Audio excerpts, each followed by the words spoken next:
ကမ္ဘာလူရဲ့သုံးပုံတစ်ပုံတန်း3000ကျော်လောက်ကမျက်စိအဝေးမုံရောဂါကြောင့်မျက်မှန်ပါဝါတက်နေရတဲ့အခြေအနေမှာရှိတယ်။ဆိုတော့ပညာရှင်တွေခန့်မှန်းတဲ့နောက်နှစ်20လောက်နေရင်ကမ္ဘာလူရဲ့တော်ဘ90%လောက်ကမျက်မှန်တက်တဲ့အခြေအနေသဘောရောက်ရှိလာလိမ့်မယ်။အဲ့တော့ဘာကြောင့်ကျွန်တော်တို့ဖြစ်ရတယ်လဲ။ကိုနောင်လောင်သားတွေရောဘယ်လိုတရားနေပြီးတော့ကာကွယ်ရုံထွက်နိုင်မလဲ။ဆိုတော့ဒီဗီဒီယိုမှာပြောပြမှာဖြစ်တယ်။ save လုပ်ထားမယ်တခြားသူတွေကိုလည်း share လုပ်ထားမယ်။နံပါတ်1ကတော့အနီးကြည့်တာများလာလို့ကျွန်တော်တို့အားလုံးသိတယ်စာကြိုးတွေကမျက်မှန်တက်ရတယ်လို့အားလုံးကြားဖို့သိထားတယ်။ဒါပေမဲ့အရင်ခေတ်တုန်းကစာကြည့်တဲ့အချိန်လောက်ပဲဒီလူတယောက်ကအနီးကြည့်တဲ့ကိစ္စပေါ့နော်အခုခေတ်မှာစာကြည့်တဲ့အချိန်လည်းအနီးကြည့်ရသလိုဒီကလေးတွေအနေနဲ့သူကစော့ကစားတဲ့အချိန်ဒါမှမဟုတ် entertainment ယူတဲ့အချိန်မှာဆိုရင်လည်းပဲဒီ phone တွေ screen တွေ tablet တွေဒါတွေကိုပဲကျွန်တော်တို့ကြည့်နေရတဲ့အပေါ်မှာအနီးကြည့်တာများလာလေလေကျွန်တော်တို့ရဲ့ဖွံ့ဖြိုးဆဲမျက်လုံးရဲ့ဖွံ့ဖြိုးမှုပုံစံပြောင်းသွားတယ်မျက်လုံးအိမ်ရှည်ထွက်လာတယ်အဲ့လိုရှည်ထွက်လာတဲ့အခါကျရင်မျက်စိပုံရိပ်ကျတဲ့ပုံစံမမှန်တော့ဘူးအနီးကြည့်တာပဲများတဲ့မျက်လုံးကအဝေးသွားကြည့်တဲ့အခါကျလို့ရှိရင်အဝေးပုံရိပ်တွေကမှုံဝါလာစေတယ်ပေါ့နော်ဒီနည်းနဲ့အဝေးမှုံပြဿနာတွေတအားများလာ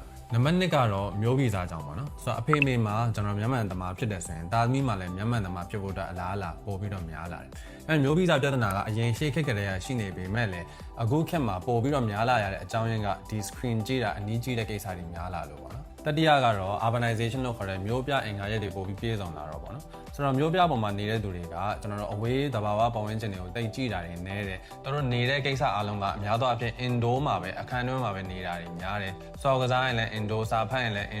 indoor နေတာများတဲ့ပုံမှာသဘာဝအလင်းအောင်မျက်စိတွေမရရှိတဲ့ခါကျတော့မျက်စိရဲ့ဖွံ့ဖြိုးမှုပုံစံမှန်တော့ပေါ့ဒါဆိုရင်ကျွန်တော်တို့ဒါတွေမဖြစ်ရလေအောင်ဘယ်လိုစင်ကျင်ကာကွယ်ရမလဲဆိုတဲ့အကြောင်းကိုကျွန်တော်တို့ပြောပြအဲ့တော့နံပါတ်1ကတော့ကိုကအနီးကြီးတာများလို့အဝေးမုံတာဖြစ်တဲ့ကြောင့်မလို့ကိုဒီအနီးကြီးတဲ့ကိစ္စတွေကိုရှော့အောင်ဒီသဘောကစာမဖတ်နဲ့ tablet computer laptop မကြည့်နဲ့လို့ပြောတာမဟုတ်ဘူးကိုကြည့်တဲ့စာကိုကြည့်တဲ့ screen တွေကိုကိုကခဏနဲ့ခက်လန်းလန်းဝေးဝေးမှာထားမယ်အနည်းဆုံးလက်မ30 12လက်မပေတန်တစ်ချောင်းစာလောက်ကျွန်တော်တို့ဝေးဝေးမှာထားမယ်ဒီနည်းနဲ့ကျွန်တော်တို့မျက်စိအညောင်းမဖြစ်အောင်ကာကွယ်နိုင်မှာဖြစ်တယ်နံပါတ်2အနေနဲ့ကလေးတွေကသဘာဝနေအောင်ကြည့်အလင်းအောင်ခံစားမှုကိုနေ့တိုင်းလုပ်ဖို့လိုအပ်တယ်မျက်လုံးထဲကိုဒီသဘာဝနေအောင်ကြည့်အလင်းအောင်နေ့စဉ်ဝင်တဲ့အခါကျရင်မျက်စိဖွံ့ဖြိုးတိုးတက်မှုကိုအများကြီးအကူအညီအထောက်ပံ့ပေးပါတယ်အဲ့တော့တနေ့ကို2နာရီခန့်လောက်မျက်စိတွေကိုအလင်းအောင်ဝင်အောင်ကိုကအစီအစဉ်လုပ်ပေးထားရမယ်ဥပမာအဖြစ်ចောင်းသားចောင်းပြန်နေအောင်ကြည့်ခံစားတာမျိုးចောင်းထဲမှာစော့တဲ့ကိစ္စចောင်းပြီးသွားလို့စော့တဲ့ကိစ္စအပြင်ထွက်ပြီးစော့တာကိုအားပေးတာမျိုးဘာလို့လဲဆိုတော့အိမ်ထဲမှာပဲစော့တယ်အိမ်ထဲမှာပဲအနေများတဲ့ indoor နေတာများတဲ့ကလေးတွေက